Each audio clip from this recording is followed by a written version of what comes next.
New episode 16 to 17। 16 आध्यात्मिक ऊर्जा पुंज।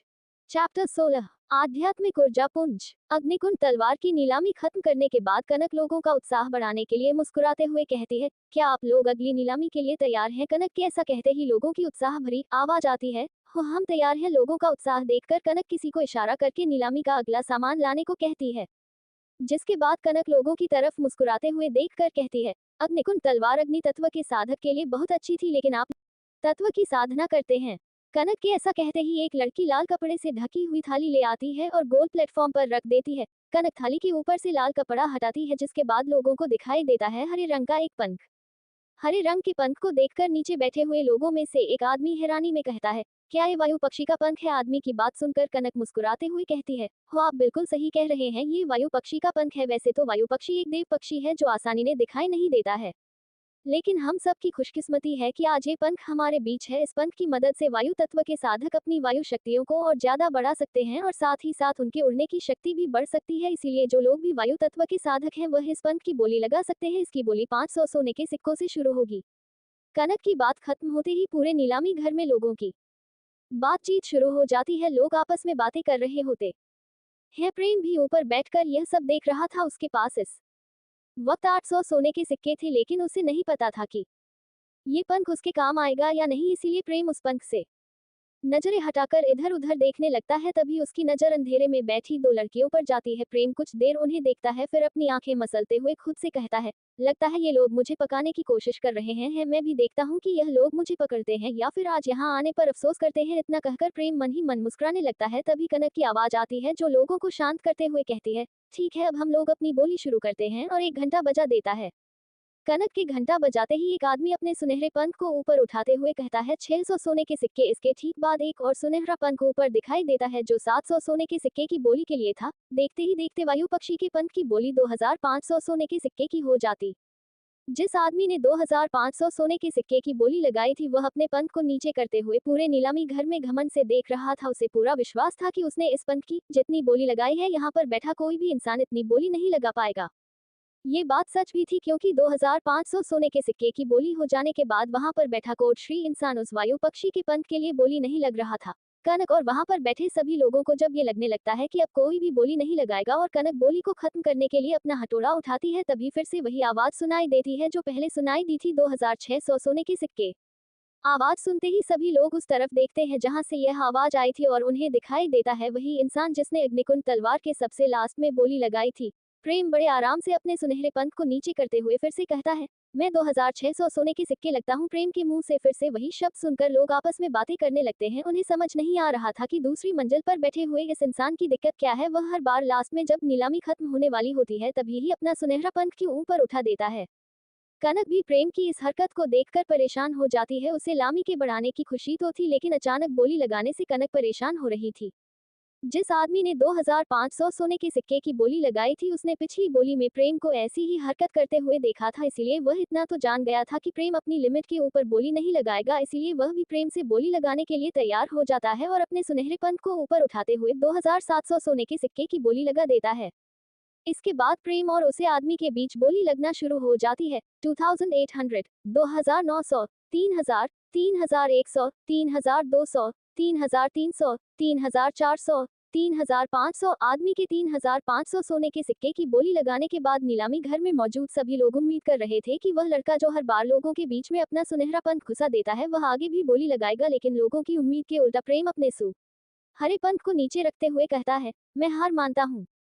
प्रेम को हार मानता हुआ देखकर जो आदमी वायु पक्षी के पंख के लिए बोली लग रहा था वह खुश हो जाता है और अपनी छाती फूलते हुए पूरे नीलामी घर में देखते हुए कहता है, क्या कोई और है जो मुझसे बोली लगाना चाहता है? लेकिन कोई भी नहीं उठाता है। लोग भले ही बोली लगाने के लिए ना उठ रहे हो, लेकिन नीलामी घर में मौजूद सभी लोग एक ही बात सोच रहे थे कि आखिर दूसरी मंजिल पर बैठा हुआ इंसान कौन है और वह हर बार लास्ट में बोली क्यों लग रहा था। असल में प्रेम ने अभी अपने चेहरे को कपड़े से ढक रखा था, जिसकी वजह से कोई भी इंसान प्रेम को नहीं देख पा रहा था।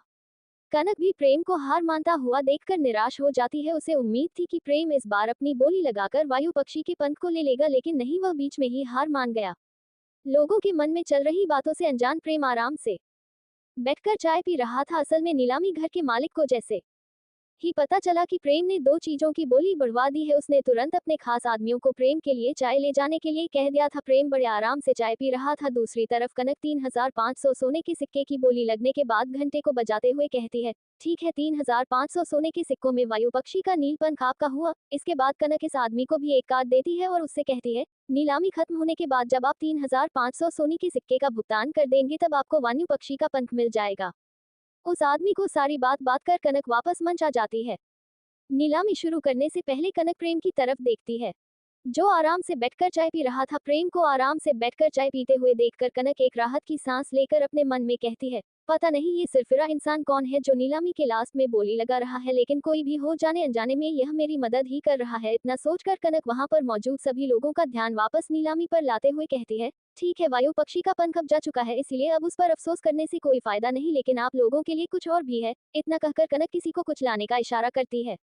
कनक के इशारा करते ही एक लड़की एक थाली में एक संदूक जैसी चीज को रखकर ले आती है। देखने में संदूक काफी साधारण सा लग रहा था, लेकिन नीलामी घर में मौजूद हर इंसान को उस संदूक के अंदर से किसी शक्ति का दबाव पड़ता हुआ महसूस हो रहा था। प्रेम, जिसकी अभी तक आध्यात्मिक शक्ति जागृत नहीं हुई थी, उसे भी अपने ऊपर किसी शक्ति का दबाव महसूस हो रहा था। राम सहाय जो प्रेम के पास बैठा था, उसे जब अपने शरीर पर किसी शक्ति के दबाव का एहसास होता है तो वह अपनी आंखें बंद करके कुछ देर ध्यान लगता है और फिर अपनी आंखें खोलकर अविश्वास से कहता है, एक शक्तिपुंज, वह भी नीलामी घर में। प्रेम, जो राम सहाय के पास में बैठा होता है, वह राम सहाय की बात सुन लेता है। प्रेम राम सहाय की तरफ देखते हुए उससे पूछता है, शक्तिपुंज ये क्या है? प्रेम की बात सुनकर राम सहाय पहले तो हैरान होता है, लेकिन फिर प्रेम को बताता है, शक्तिपुंज एक गुरु अपने शिष्य को और एक पूर्वज अपने वंशज को शक्तिपुंज देता है। जिसने अपने सातों आध्यात्मिक चक्र को जागृत कर लिया होता है, वही इस शक्तिपुंज को बना पाता है। जिस इंसान के पास ये शक्तिपुंज होता है, वह इंसान बहुत जल्दी ही अपने सारे आध्यात्मिक चक्र जागृत कर लेता है।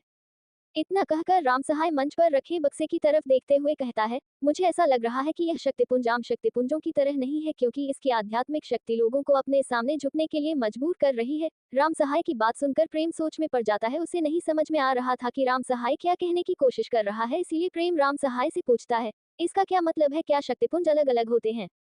राम सहाय प्रेम की बात सुनकर अपना सरल सरना में हिलाते हुए कहता है, नहीं, शक्तिपुंज सारे एक तरह के होते हैं, लेकिन उनमें कुछ फर्क होता है। जैसे अगर एक मामूली इंसान ने अपने सातों ऊर्जा चक्र को जागृत कर लिया और उसने अपना शक्तिपुंज अपने वंशज को दिया, तो वह केवल अपने आध्यात्मिक चक्र ही जागृत कर पाएगा। लेकिन वही चीज अगर देवता या फिर कोई ऐसा इंसान करे जो आध्यात्मिक शक्ति में पारंगत हो, तो उस इंसान की आध्यात्मिक शक्ति और ज्यादा ताकतवर होती है, और जो इंसान इस आध्यात्मिक शक्ति को जागृत करके अपने अंदर समा लेगा, वह बिना किसी परेशानी के अपने सारे आध्यात्मिक चक्र जागृत कर लेगा।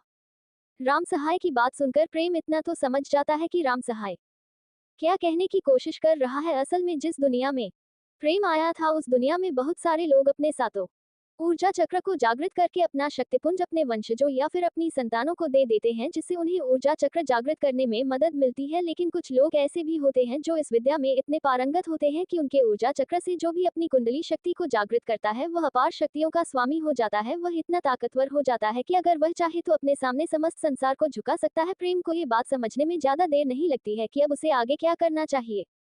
प्रेम नीचे मंच की तरफ देखा है, जहां पर काना के संदूक को खोलकर देख रही होती है। संदूक के खुलते ही उसमें से एक गोल पुंज निकालकर हवा में उड़ने लगता है। उससे निकालने वाला तेज प्रकाश इतना था कि लोग अपनी आंखें भी नहीं खोल पा रहे थे। उस ऊर्जा पुंज की केवल चमक ही नहीं, बल्कि उससे निकलने वाली आध्यात्मिक ऊर्जा लोगों को अपने सामने घुटनों पर बैठने के लिए मजबूर कर रही थी। कुछ लोग तो उस ऊर्जा पुंज की शक्तियों के आगे सच में जमीन पर अपने घुटने टेक देते हैं और वहीं पर बेसुध होकर गिर जाते हैं। प्रेम, जो ऊपर बैठकर यह सब देख रहा था, उसको भी ऐसा लग रहा था कि वह भी इस ऊर्जा पुंज के सामने अपने घुटने टेक दे। उसे बहुत आश्चर्य हो रहा था कि केवल आध्यात्मिक शक्ति का ऊर्जा पुंज ही अपने सामने झुकने के लिए मजबूर कर रहा है। अगर वह इंसान सच में जिंदा होता तो पूरी दुनिया उसके सामने अपने घुटने टेक देती। ऊर्जा पुंज की ऐसी शक्ति देखकर प्रेम अपने मन में कहता है, मुझे कैसे भी करके इस ऊर्जा पुंज को लेना होगा और इसे जागृत करके अपने अंदर सामना होगा। प्रेम ने जितनी जानकारी वैद्य देवदत्ता के पुस्तकालय से ली थी, उसके हिसाब से अगर किसी इंसान के शरीर से उसकी आध्यात्मिक और शारीरिक ऊर्जा खत्म हो जाती है, तो उस इंसान को अपनी आध्यात्मिक शक्ति और शारीरिक शक्ति को जगाने के लिए किसी ऊर्जा पुंज का इस्तेमाल करना होता है। प्रेम समझ चुका था कि अगर उसने इस ऊर्जा पुंज को कैसे भी करके ले लिया, तो उसकी यह कमजोर शरीर और उसकी आध्यात्मिक और शारीरिक ऊर्जा की समस्या हमेशा के लिए खत्म हो जाएगी। प्रेम अपने मन में कुछ सोचकर इंतजार करने लगता है, ये देखने के लिए कि उस ऊर्जा पुंज को कौन खरीदने वाला है।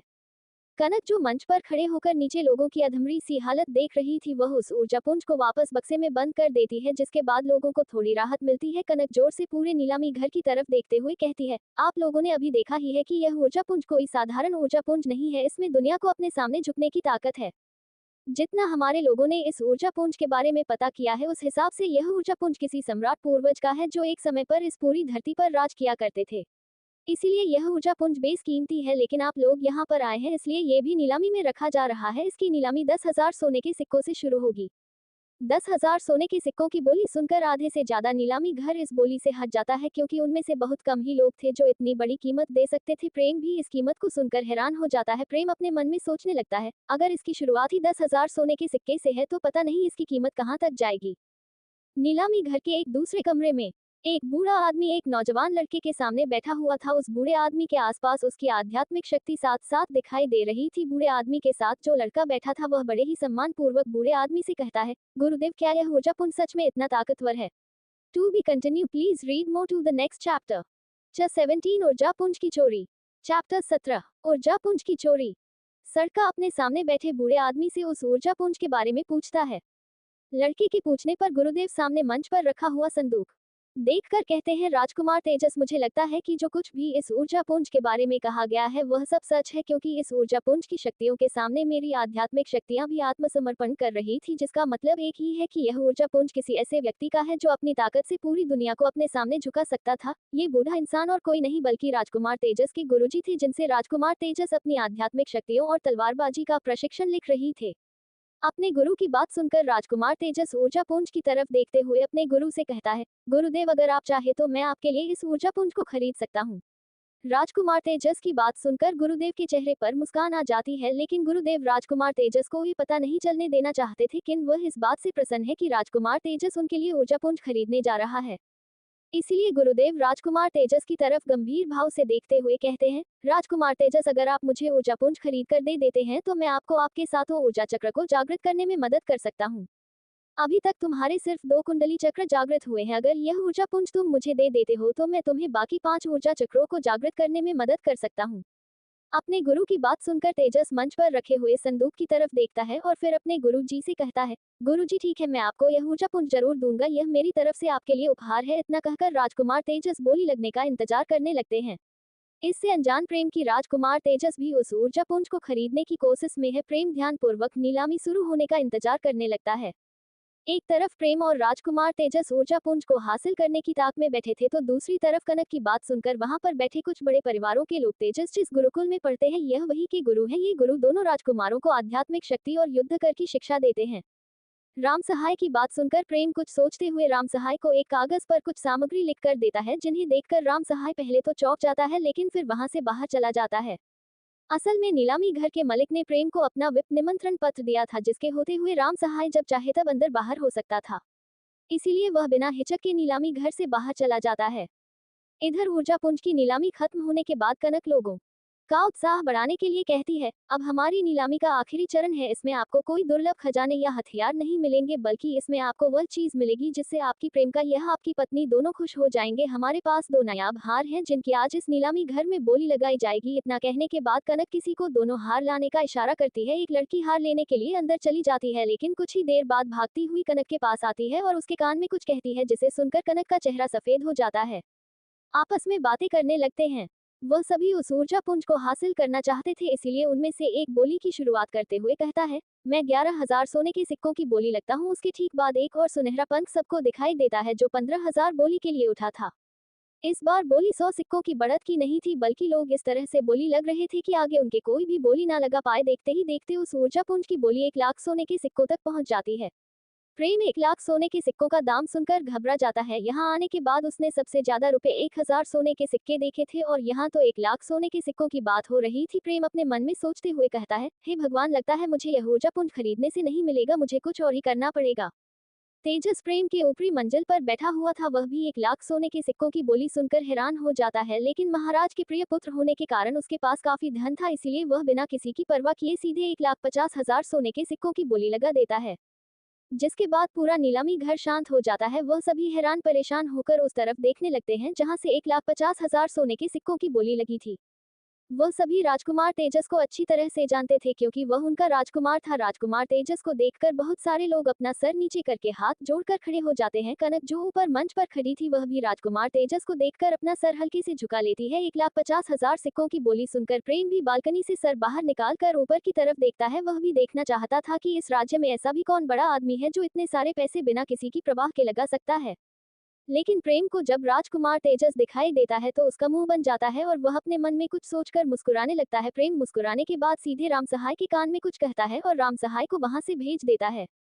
कनक राजकुमार तेजस की बोली सुनकर 3 बार घोषणा करती है, क्या और कोई भी है जो इस ऊर्जा पुंज की बोली लगाना चाहता है? लेकिन तीनों बार कोई जवाब नहीं आता है। इसलिए कनक उस ऊर्जा पुंज की बोली को खत्म करने के बाद राजकुमार तेजस को कार्ड भिजवा देती है। राम सहाय जो कमरे से बाहर गया था वह भी कुछ ही देर में वापस आ जाता है और आते ही प्रेम से कहता है, राजकुमार तेजस के साथ उनके गुरुदेव बैठे हैं और वह ऊर्जा पुंज राजकुमार तेजस ने अपने गुरु के लिए लिया है। गुरु कौन? गुरु? राम सहाय की बात सुनकर प्रेम पूछता है। जिस पर राम सहाय कहता है, राजकुमार संजय और राजकुमार कनक की सबसे पहली नजर उस तरफ जाती है जहां पर प्रेम बैठा था। लेकिन कनक बिना देर लगाए लड़की के साथ वहां से चली जाती है। कनक को अचानक मंच से जाता हुआ देखकर लोग आपस में बातें करने लगते हैं।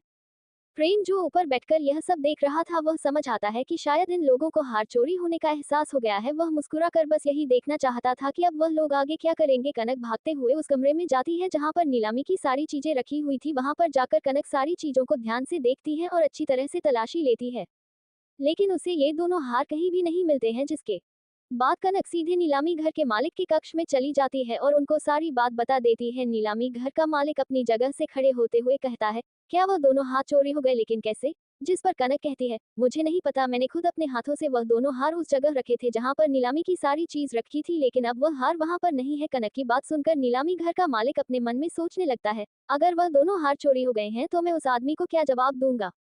असल में प्रेम ने हार देने से पहले ही नीलामी घर के मालिक से कह दिया था कि उसके हार को सही सलामत रखा जाए और उसकी पूरी कीमत दी जाए। और जैसा प्रेम ने वादा किया था उसने अपना वादा पूरा किया। उसने कई चीजों की बोली बढ़ा दी थी और अब उनकी बारी थी वादा पूरा करने की। लेकिन अब उनके पास हार ही नहीं था तो वह वादा पूरा कैसे करते। अपने मालिक को परेशान होता हुआ देखकर कनक कहती है, हो ना हो ये काम उसी आदमी का है जो यह हार लाया था, क्योंकि यह हार भी चोरी करके लाया है। कनक की बात सुनकर मलिक कनक पर चिल्लाते हुए कहता है, तुम क्या बकवास कर रही हो? भला कोई अपनी ही चीज को कैसे चुराएगा? कनक कहना तो बहुत कुछ चाहती थी लेकिन उसके पास प्रेम को चोर साबित करने के लिए कोई सबूत नहीं थे, इसीलिए कनक चुपचाप हो जाती है। नीलामी घर का मालिक कुछ सोचते हुए कहता है, ठीक है, तुम जाओ और नीलामी को यहीं पर खत्म कर दो और बाकी सबको यहाँ से भेज दो। जिन लोगों ने आज नीलामी की चीज ली है उन्हें छोड़कर बाकी सभी को यहाँ से बाहर भेज दो। नीलामी घर का मालिक नहीं चाहता था कि लोगों के सामने उसके नीलामी घर की बेइज्जती हो और कनक भी यह बात अच्छी तरह से जानती थी, इसलिए वह बिना कुछ कहे कमरे से बाहर चली जाती है। कनक मंच पर वापस जाकर कहती है, क्षमा कीजिएगा लेकिन अभी अभी मुझे पता चला है कि वह हार पहले ही कोई खरीद कर ले गया है, इसलिए अब आप लोग जा सकते हैं। कनक की बात सुनकर लोग आपस में बातें करने लगते हैं क्योंकि आज से पहले ऐसा कभी नहीं हुआ था कि चीज नीलामी में आने के बाद भी लोगों के सामने न आए हो। लेकिन फिर भी कनक के कहने पर लोग एक एक करके वहां से जाने लगते हैं। उन सभी के चले जाने के बाद नीलामी घर में केवल कुछ लोग रह गए थे। एक वह जिसने अग्निकुंड तलवार ली थी, दूसरा वह जिसने वायु पक्षी का पंख लिया था, तीसरा राजकुमार तेजस जिसने ऊर्जा पूज लिया था और आखिरी में प्रेम।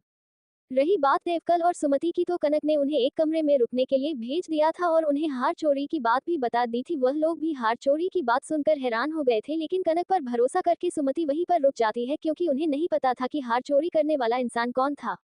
जाने से पहले कनक ने सुमति से कहा था, जो इंसान हार लेकर यहाँ आया था, जब उसे हार चोरी होने की बात पता चलेगी वह जरूर हंगामा करेगा और अपना हार वापस मांगेगा। तब सही समय आने पर तुम लोग बाहर आकर उस इंसान को देख सकती हो। कनक की यह बात सुनकर दोनों सहमति में अपना सर हिला देते हैं। इसके बाद कनक उन दोनों को वहीं पर छोड़कर वापस मेन हॉल में आ जाती है जहां पर नीलामी हो रही थी। सबसे पहला आदमी जितने अग्निकुंड तलवार खरीदी थी वह अपने पास से पैसों की एक थैली निकालकर कनक को देते हुए कहता है, ये लो, ये रहे पूरे 3,000 सोने के सिक्के। उसके हाथों से सोने के सिक्कों की थैली लेकर कनक एक आदमी को अग्निकुंड तलवार लाने का इशारा करती है, जिसके बाद एक आदमी अपने हाथों में अग्निकुंड तलवार लाकर उस आदमी को दे देता है।